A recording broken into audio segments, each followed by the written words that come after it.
한 달 사이에 아무튼 역사상 최대 규모의 빚잔치, 그러니까 레버리지를 올리더라고요. 냄새가 되게 썩은 내가 나더라고요. 너무 고점의 어떤 그런 게 예, 있었다. 고점의 향기랄까. 뭐 엔비디아든 테슬라 사면 모든 게 해결되는데 뭐하러 자산 배분하냐. 네. 저같이 이제 프리즘 투자 자문에서 자산 배분하고 있는 사람한테 입장에서 볼 때 그런 이야기를 하시는 분들이 꼭 나오고 그때 좀 많이 쎄하더라고요. 이것만 하면 되는데 왜 이걸 안 하는지 모르겠다는 식으로 아마추어가 전문가를 가르치는 시기.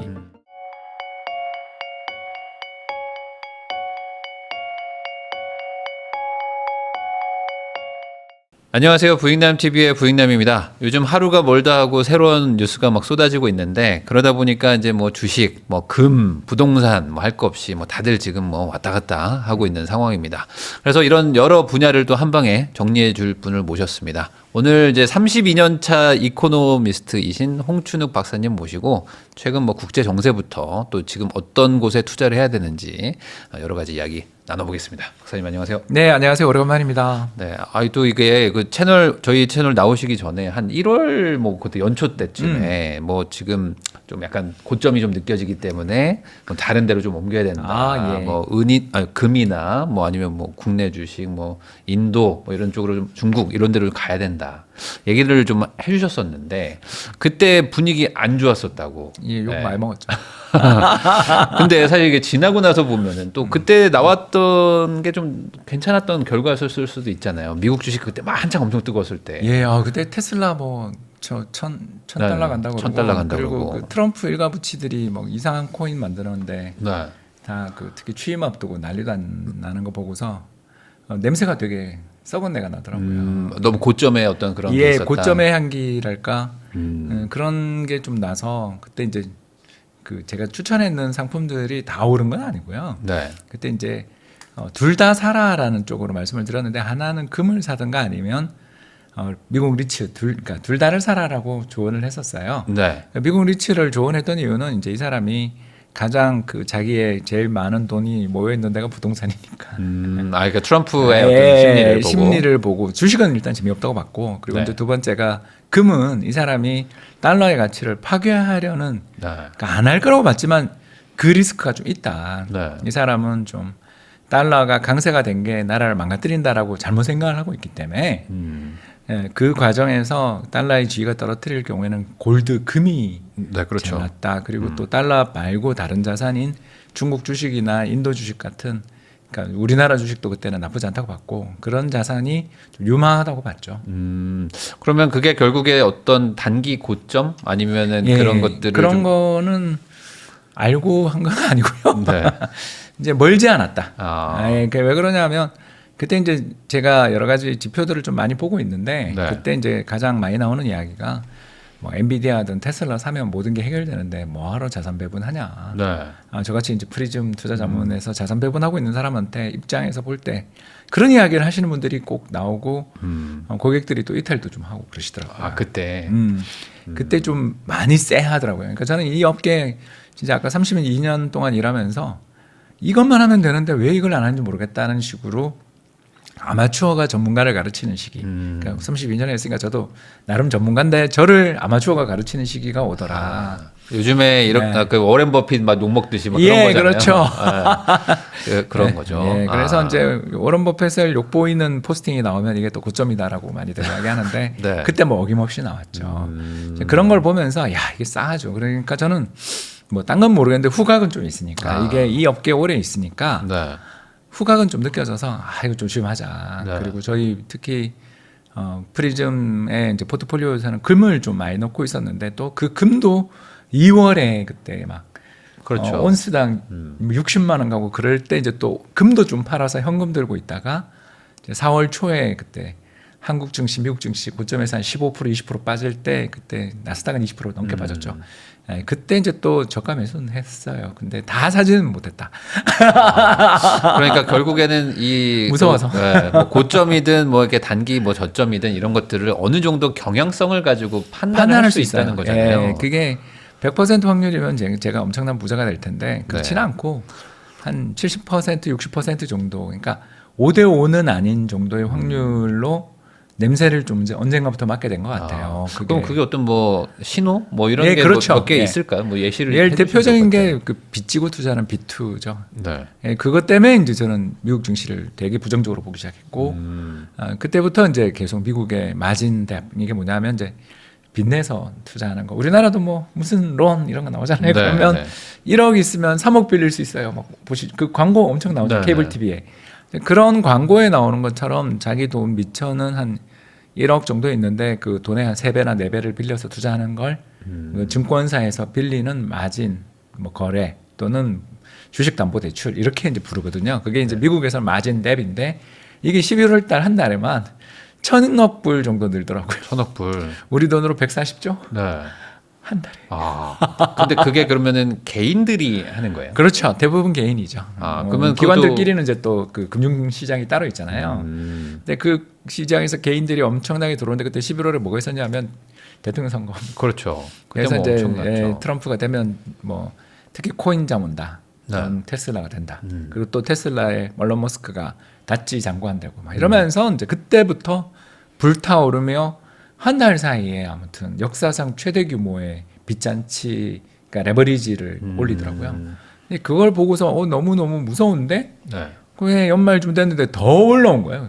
그러니까 탄력은 좀 둔화됐지만 네. 더 올라오고 그때 또 코인부터 뭐 테슬라까지 저희는 이제 그 구글 트렌드 검색을 좀 해보는데 네. 구글 트렌드 검색하는데 뭐 어마어마한 바이럴이 이루어지는 걸 느끼겠더라고요. 그래서 다 왔구나. 그럼 결국에는 뭐 한국인, 뭐 미국인이 아니라 이제 개인들의 어떤 그 예. 약간 좀 그 버블 같은 것들이 중요한 신호 중에 하나다. 그렇죠. 그 하워드 막스가 이야기한 것처럼 불황이 뭐냐 그러면 대부분의 사람이 미래를 비관하고 네. 주식시장은 안 돼라고 이야기할 때가 약세장인 거고 좀 강세장 정도가 뭐냐면 일부의 사람이 호황을 인지한다. 이게 강세장이고요. 버블이 뭐냐면 모든 사람이 강세장이 왔다는 걸 동의한다. 예, 그때가 장이 끝나거든요. 네. 근데 정확한 뭐 그 잣대는 알 수가 없지만 작년 연말 올해 초에 적어도 트럼프 따라가면 돈 번다. 네. 요 분위기는 확실하지 않았나. 그럼 저 지금 궁금한 게 최근에 다시 또 막 회복했거든요. 그래서 역시 미국장이 하는 분위기가 또 다시 생기고 있는데 지금의 이 분위기는 그럼 어떻게 판단해야 그때 되는 비하면 되게 쿨다운 돼 있어요. 거예요? 그러니까 이제 차익 실현하려는 사람도 많고 거래가 네. 많더라고요. 네. 예, 그렇기 때문에 뭐 지금은 저는 그냥 싸다고는 생각하지 않지만, 그러니까 매력적인 레벨은 이미 지나갔지만, 네. 뭐 그렇다고 해서 미국장 뭐 접근 못할 레벨은 아니다. 특히 트럼프가 협상에서 완전히 규제는커녕 바보라는 걸 다 네. 이제 알게 됐잖아요. 중국한테 그렇게 다 퍼줄 거면 그 관세 140%는 왜 했대요? 장을 그렇게 다 박살내놓고 자기 미국 사람들 전부 다 미친 것처럼 당황하게 만들어놓고 겨우 네. 중국한테 뜯어낸 게 10% 뭐. 그럴 정도의 그 믿을 수 없는, 신뢰할 수 없는, 실력 없는 사람이라는 걸 이제 금융시장 참가자들이 다 알게 됐기 때문에 트럼프가 사고 치더라도 그때 4월 초처럼 그렇게 놀라지는 않을 것 같다. 네, 그런 의미에서 저는 뭐 4월 초가 일단 올해 바닥 아니냐. 네. 근데 이제 그 전고점을 넘어서 2월인가 그때 기록했었던 역사상 최고치 관람 아직도 좀 남았는데 뭐 또 실적 좋아지면 달려볼 만한 기세는 있지만 일단 지금부터는 이제 매물벽을 만나는 전고점에서 물린 아까 이야기했던 그 빚져서 투자했다가 네. 청산당하거나 이제 지금 이러지도 저러지도 못하는 분들의 매물을 이제 소화해야 된다 이렇게 볼 수 있습니다. 그러면은 뭐 여러 가지 기준이 있겠지만 공포와 탐욕 지수 그거 가지고 투자하시는 분들도 있거든요. 뭐 빅스 지수 뭐 이런 것들. 네, 그것도 도움이 되는데 이제 문제가 그게 너무 자주 와요. 너무 자주 와서. 아니 그러면은 확실히 공포가 극에 달했을 때 투자하면은 성공률이 높아 성공률이 보이긴 굉장히 하거든요. 높아요. 굉장히 높은데 이제 그때 이제 제 전략은 한 방에 다 넣는 게 아니라 아까도 이야기했지만 좀 저는 이제 약간 배분을 하잖아요. 네. 그러니까 뭐 원화 자산 절반, 해외 자산 절반 이렇게 한다든가 하면 해외 자산 이제 그때 예를 들어서 2월 같은 경우는 달러나 금을 좀 팔아서 네. 많이 그 현금, 우리 원화 현금이나 또 한국 주식도 좀 사고 있고 뭐 그런 식으로 이제 대응을 하다가 4월 달 됐을 때는 이제 또 그 현금 가지고 있던 걸 갖고 또 미국 현금, 우리 현금 가지고 있는 걸 가지고서 주식 이제 국내의 주식을 사고 이제 이런 식으로 이제 대응을 해나가는 과정에서 점진적으로 대응을 해나가면 이게 기대 수익이 굉장히 높거든요. 그래서 올인하면 아까 이야기했던 그 피어 앤 그리드 지수가 이게 왔다 너무 갔다 자주 하지만. 하니까 이게 매매도 자주 하고 그 과정에서 한 번만 실수하면 큰일이 나는데 네. 좀 이제 아까 말씀드렸던 약간 긴 시각에서 그 냄새를 좀 맡아가면서 적절하게 이제 배분을 딱 이렇게 하고 있다가 여기 좀 썩은 내가 나네 그러면 이제 좀 안전한 데로 갔다가 또 그 4월 달처럼 피비린내가 날 때는 이게 또 맛있는 냄새잖아요. 와인이 막 흘러 넘치는 것 같은 거리가 될 때. 사실 이게 피가 흐르고 시체가 즐비할 때 들어가라 이런 얘기들이 참 많은데. 그거가 이제 그때 나오는 대표적인 징후들이 이제 정부가 바뀌죠. 네. 네, 그래서 이제 그 사고를 쳤던 때 또는 그 문제가 생겼을 때 사고를 친 사람이 반성을 하면 좀 금방 회복되거든요. 뭐 가장 대표적인 게 2008년 글로벌 금융위기 같은 경우는 리만을 망하게 만드는데 망하게 만들어 놓고 네. 난리가 난 다음에 안 되니까 공적자금 투입해가지고 뭐 뱅크 오브 아메리카나 시티 살려준 다음부터 한 3달 뒤에 받아갔잖아요. 이제 그런 것처럼 그 트럼프가 잘못했어요 하고 바로 인정하면 일단 극심한 충격은 막을 수가 있거든요. 그 다음부터는 잘 가느냐는 또 펀더멘탈을 봐야 되는 거지만 일단 그런 거 나오면 아유 급박한 건 끝났구나. 더군다나 이번처럼 중국한테 미안해요 이렇게 되면 이제 뭐 이제 그 우리가 걱정이지 미국장은 나쁘지 않죠. 그러면 최근에 막 주가 빠질 때는 야 이거 진짜 큰일 났다라는 의견들도 많았었는데 결국에는 좀 다시 좀 회복하는 거 회복할 수 보면서 있죠. 왜냐하면 트럼프가 미안하다 그러고 사죄하면 사실 해결될 문제인 게 미국 경제가 굉장히 좋은 상태거든요. 네. 굉장히 좋은 상태인데 그 대통령이 어물게 이상한 짓 해서 마이너스 성장 만들고 금융시장을 다 박살낸 걸 취소할게요 하면 저 사람은 바보 돼서 이제 트럼프는 역사에 이제 아주 길이 남은 사람이 됐고 네. 뭐 이제 그거를 그쪽 당은 이제 큰일 난 거지만 국민들 입장에서는 해피하잖아요. 네.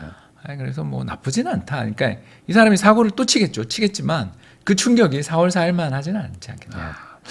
최근에 또 돈의 흐름은 되풀이된다라는 책도 써주셨는데 왜 제가 이걸 여쭤보냐면은 요번에 막 가격 막 빠지고 할 때 야 그거 봐라 미국장 진짜 고점이었다 사실. 그러니까 이번에 진짜 이제 거품 꺼진다 하면서 되게 공포감이 높았었단 말이죠. 그래서 이제 막 2008년 금융위기 뭐 2000년 IT 버블 얘기들이 막 다시 나왔었는데 돈의 흐름이 되풀이된다면 지금은 그러면 not bad 정도. 그 정도는 아니다. 왜냐하면 그 이제 여러 가지 신호를 벌써 제가 몇 개 말씀을 드렸는데 일단 내러티브. 네. 그렇잖아요. 그 압도하는 바이럴 이런 거. 구글 트렌드를 검색하면 네. 뭐 어마어마하게 치솟는 그런 게 나오면 일단 버블이잖아요. 그런 게 되게 많죠. 작년에는 뭐 엔비디아나 뭐 네. 그런 것들이었고 그 전에는 자율주행이었고 그 전에는 또 다츠코인 이런 거였잖아요. 그런 게 제일 크고 두 번째가 비투 이런 것들이 나올 때가 굉장히 조심해야 되는데 긍정적 신호들이 지금 시장에 존재하기 때문에 저는 그렇게 안 나쁘게 보는 게 일단 미국의 실질 임금, 그러니까 데이터를 한 번 더 들어가야 되는데 임금 통계는 잘 나오는데 실질 임금 통계는 한 번 더 들어가서 찾아야 되는데 네. 그 제가 쓴 책에 그 QR이 있어서 다 찾을 수 있게 해놨거든요. 그래서 그 들어가 보면 최근에 계속 실질 임금이 오르고 있어요. 이게 뭘 의미하냐면 사람들이 미래에 대해서 굉장히 공포는 느끼고 있지만 그 사람들의 살림살이 자체는 나쁘지 않다. 바이든이 잘 만들어 놓은 토대에서 이익의 성장, 경제의 성장이 계속 되고 있는 중인 거예요. 그렇기 때문에 트럼프가 암만 형편없는 경제 정책을 써서 금융시장을 다 어렵게 만들었지만 저게 빨리만 복구하면 사실 펀더멘탈 자체 그 경제에 가장 중요한 건 사람들의 실질적인 소득인데 인플레를 감안한 소득은 늘고 있는 중이니까 기회를 가지고 있는 중이라고 볼 수 있죠. 그러면은 트럼프가 이렇게 한 게 뭐 지금 뭐 국가 부채가 너무 많다 뭐 이런 것들까지 고려해가지고 하는 뭐 어떤 전략적인 판단들이었다라는 얘기들도 많은데 그거는 경제에 대해서 아무도 모르는 사람들이 하는 이야기인 거죠. 그러면 그냥 뻘짓을 했다. 네, 완전 뻘짓입니다. 이거는 뭐 굳이 이렇게 할 이유가 없었다. 그 거의 경제적 자살 행위였죠. 왜냐하면 이 미국은 기본적으로 빚잔치를 안 하는. 그러니까 무슨 말이냐면 빚을 지면 그냥 안 갚고 계속 넘어가는 그런 나라잖아요. 네. 그렇잖아요. 국가 부채가 뭐 GDP 120%라는데 빚 때문에 뭐 걱정되고 문제 났다는 이야기 들어본 적 없잖아요. 그만큼 미국은 기축통화 패권을 가지고 있어서 남들이 누구나 이 달러를 사고 싶어하기 때문에 어떤 경제 위기가 와도 달러가 강세이고 미국 금리가 내려간다. 이걸로 미국 경제가 번영을 누려왔는데 네. 트럼프가 관세 인상했죠. 외국인 추방했죠. 달러 약세했죠. 자, 이 모든 세 가지 정책은 뭘 의미해요? 미국 통화적인 지위를 자유로운 나라, 뭐 이 사람들이 아무리 외국인이 들어왔다 하더라도 해놓고 살면 여기 재산권 다 보장되고 시민권 보장되는 그런 자유로운 나라라는 자신의 그 가장 중요한 어떤 가치를 다 지금 훼손시킨. 그러면서 이제 금융시장이 지금 무슨 일이 벌어지고 있냐면 사실은 왜 제가 주식시장이 전고점 가는데 좀 어려움을 겪을 거라고 이야기하냐면 금리가 안 떨어져요.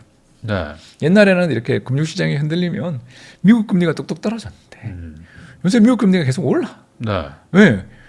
저기 인플레 나는 것 같고 재정 적자도 엄청나지. 여기다 달러 약세면 앞으로 외국인이 미국 채권 안 사주면 너 어떡할래? 이 모든 일이 벌어지는 순간 뭐 120% GDP 120%에 달하는 이제 국채 이자로 1년에 GDP 얼마를 써야 되냐면 매년 이제 이 금리가 유지된다고 생각하면 GDP 한 5%를 써야 되거든요. 네. 그러면 나라가 버틸 수가 없죠. 그래서 전형적인 이제 신흥국이 돼버린 거예요. 그러니까 경제에 대한 어떤 사람들의 신뢰가 무너지는 과정에서 경제가 어려울 때 금리가 오르고 환율 올라버리는 그런 게 신흥국가잖아요. 네. 그래서 미국이 기축통화국가로서 그렇게 힘들게 만들어 놓은 그 아주 정말 달달하게 꿀을 빨았던 시스템을 대통령 하나 잘못 만나가지고 100년 동안 쌓은 걸 한 방에 100일 만에 지금 엄청나게 훼손을 시켜놓은 상황에서 트럼프가 지가 뭘 건드렸는지를 이제 뒤늦게 인지하고 잘못했어요 하고 있는 중이지만 이미 한번 금간 건 굉장히 강력한 압착 본드가 없이는 그또 압착 본드를 또 계속 이렇게 유지를 해줘야 되잖아요. 조금이라도 또 충격이 오면 또 깨지잖아요. 네. 지금 미국은 그런 상황이에요. 아니 그러면은 트럼프 정부도 행정부도 뭔가 그렇게 하게 된 원인이 분명 있었을 거고. 파퓰리즘이죠. 네. 예, 그러니까 얼치기들이 그 다 모여 있는 거죠. 또 이제 바이든 정부 막 빚이 너무 많이 늘었다면서 또 막 욕도 많이 근데 했는데. 그거는 트럼프 때도 늘어놓은 걸 바이든이 물려받은 거지. 트럼프는 뭐 빚을 안 늘렸냐. 네. 2020년에 GDP의 15% 정도 되는 재정 적자를 썼거든요. 네. 아니, 그때 늘어났던 빚이 지금까지 바이든 행정부에서 줄지 않은 게 바이든의 잘못이고 그때 빚을 엄청나게 늘어놓은 건 트럼프인데 누가 누구를 비난하냐 그러면 사실 제가 봤을 때 묻은 개가 묻은 개를 지금 비난하는 것 같은 그런 상황이죠. 그러면은 이번에 트럼프가 어찌 됐든 뭐 꼬리를 좀 내렸다 이렇게 평가를 하신 거잖아요. 거의 기스났죠. 일단 제가 봐서는 얼굴이 엄청 두꺼우니까 저러고 다니지. 네. 보통 사람 같으면 그냥 거의 지금 굴 파고 들어가야 되는 상황인데 저러고 있는 아주 뻔뻔한 사람. 그러면은 이런 일들이 또 일어날 수도 있다. 있죠. 반대로. 왜냐하면 저 사람은 머리라는 게 없는 사람이니까. 아주 평가가 박하시네요. 원래 그런 사람이었죠. 네. 그래서 제가 작년에 대통령 트럼프가 될 것 같아요. 라고 전망을 하면서 금을 사세요라고 금을 사라. 게 갈 데가 없다. 저 사람이 대통령 되면 채권이 일단 위험하기 때문에. 네. 왜냐면 인플레가 나니까.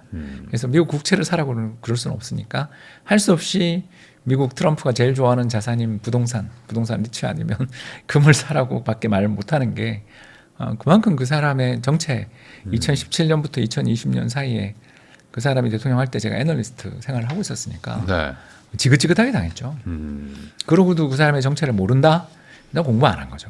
아니면 현직이 없었거나.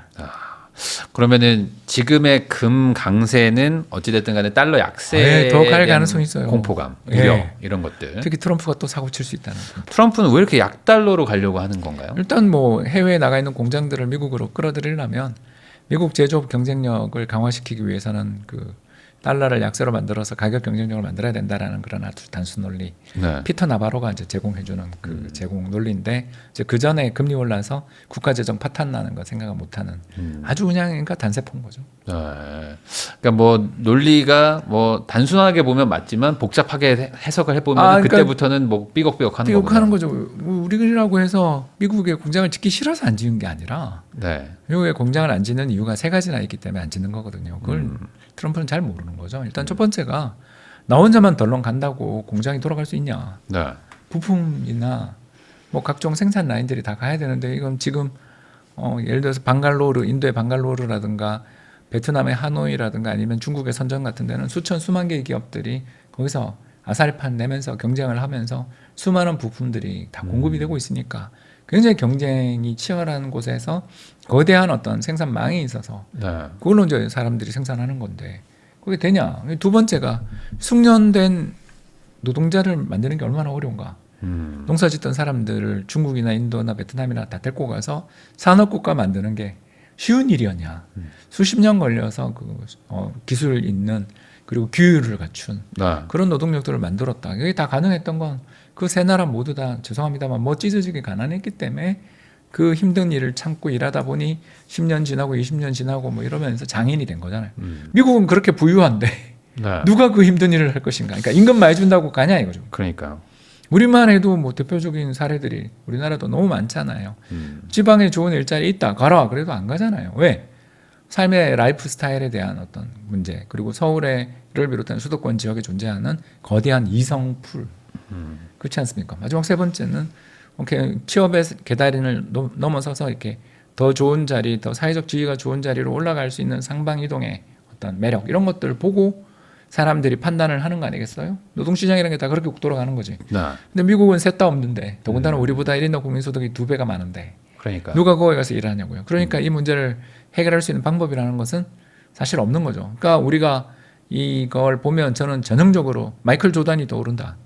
마이클 조단은 시카고 불스에서 3피트 할 정도로 잘하는 농구계의 슈퍼스타였지만 아버지 돌아가신 다음에 시카고 화이트삭스의 2군 마이너리그 가서 야구했잖아요. 야구할 때 2할 때 타자였어요. 네.